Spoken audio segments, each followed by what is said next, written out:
ஹரி, இந்த இந்த இடஒதுக்கீடு பிரச்சனையான தற்பொழுது முடிவுக்கு வரும்னு எதிர்பார்க்கலாமா? அதுல அவங்க ஏற்கனவே தன்னுடைய நிலைப்பாட்டுல பின்வாங்கி இருக்கிறாங்க. அதையும் தாண்டி இந்த அரசு மேல இருந்திருக்கக்கூடிய கோபங்கள், மேலும் டிமாண்ட்ஸ் இவை எல்லாம் காரணமாக இருந்திருக்கிறது. சோ அந்த issue that has taken a back seat right now.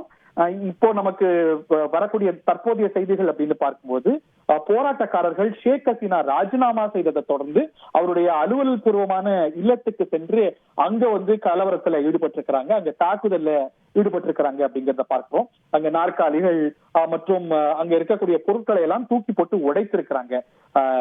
ஞானபான் அப்படிங்கிற இடத்துல ஷேக் ஹசீனாவுடைய அதிகாரப்பூர்வ இல்லத்துல இந்த தாக்குதல் நடந்திருக்கு. நேர்களுக்கு நினைவு இருக்கும், இது போன்ற காட்சிகளைத்தான் நம்ம இலங்கையில பார்த்தோம். இலங்கை அதிபர் மாளிகை, இலங்கை பிரதமர் அலுவலகம், இலங்கையுடைய முக்கியமான செக்ரட்டரியேட் எல்லாம் அங்க உள்நாட்டு கலவரம் வெடித்த போது அங்க மக்கள் போய் போராட்டம் பண்ணாங்க.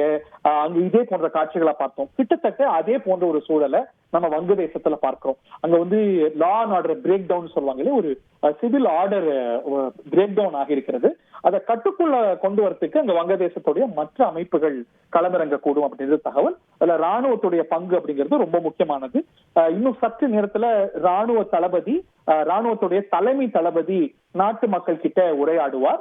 அவருடைய முன்னுரிமை அமைதியை திரும்புவதாக இருக்கும். பட் இந்த ஒரு வேக்கம் ஏற்பட்டிருக்கு இல்லையா, இப்ப இந்த ஒரு அரசு கிட்டத்தட்ட இல்ல, ஒரு கான்ஸ்டிடியூஷனல் வேக்கம் ஏற்பட்டிருக்கிறது.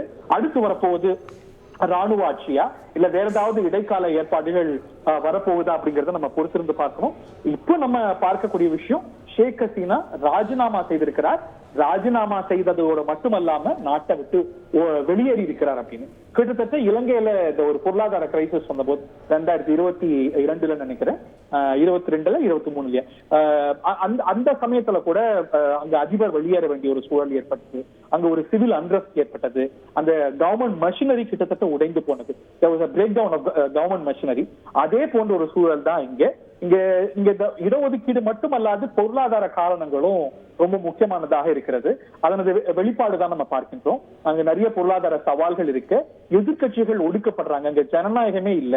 இந்த அரசு அப்படிங்கிறது ஒரு ஜனநாயகம் அற்றதாக இருக்கிறது அப்படிங்கிறது தான் அங்க எதிர்கட்சிகளுடைய குற்றச்சாட்டு. இன்னும் சொல்ல போனா அவங்களுடைய குற்றச்சாட்டு என்னன்னா, ஷேக் ஹசீனா வெற்றி பெறுவதே ஒரு ரிக்ட் எலெக்ஷன்ல, அங்க தேர்தலே நியாயமானதாக நடைபெறுவதில்லை அப்படிங்கிறது அவங்களுடைய குற்றச்சாட்டாக இருந்து வர அவர் தொடர்ந்து மீண்டும் மீண்டும் ஜெயித்து வந்தார்.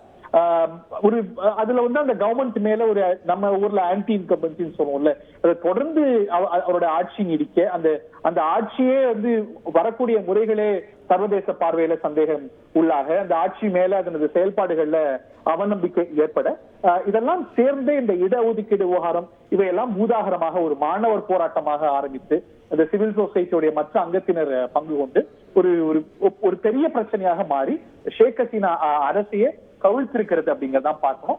அடுத்து என்ன அப்படிங்கறத நம்ம பொறுத்திருந்து பார்க்கணும். அடுத்து நம்ம கவனிக்க வேண்டியது அப்படிங்கிறது அந்த ராணுவ தளபதியோடைய உரை.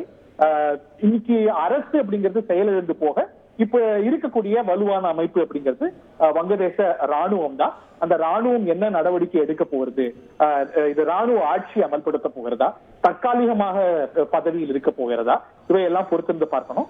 சர்வதேச பிளேயர்ஸ், இது வங்கதேசம் அப்படிங்கிறது இந்த பிராந்தியத்துல ரொம்ப ஒரு முக்கியமான அமைப்பாக இருக்கிறது. அதுல பல பிராந்திய சக்திகளுடைய இன்ட்ரெஸ்ட் இருக்கிறது, நம்முடைய இன்ட்ரெஸ்ட் இருக்கிறது. இந்தியா இதுல இந்த பிராந்தியத்துல ஒரு முக்கியமான பிளேயர். சைனா இதுல என்ன செய்ய போகுது, பாகிஸ்தான் என்ன செய்ய போகுது, அப்கோர்ஸ் சைனாவும் இந்தியாவும் இதுல ரொம்ப முக்கியமான ஸ்டேக் ஹோல்டர்ஸ். மேற்கத்திய நாடுகள் என்ன செய்ய போகின்றன, இவற்றையெல்லாம் நம்ம பொறுத்திருந்து பார்க்கணும். செய்திகளை உடனுக்குடன் தெரிந்து கொள்ள உடனே சப்ஸ்கிரைப் பண்ணுங்க.